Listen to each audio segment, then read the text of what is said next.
مش كل اللي بيتشاف بيتفهم، ومش كل اللي في إيدك بيبقى مجرد حاجة عادية. في حجر صغير اتكون في صمت جوه الأرض وتحت ضغط وحرارة وزمن طويل، بس لما طلع للنور الناس لبسته عشان الحماية، وناس خافت منه، وناس قالت عليه سر من أسرار الكون. النهاردة مش بنتكلم عن حجر، تعال اما احكي لك الحكاية.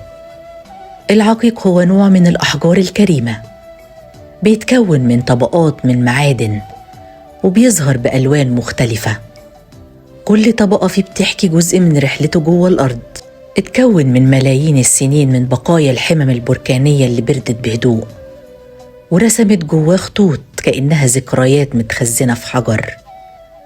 العقيق مش لون واحد، ده عالم كامل، في الأحمر القوة والحضور، والأسود الغموض والهيبة، والأبيض الهدوء والنقاء، والأخضر راحة وتوازن، والأزرق نادر وهادي، والمتخطط كأنه لوحة مرسومة.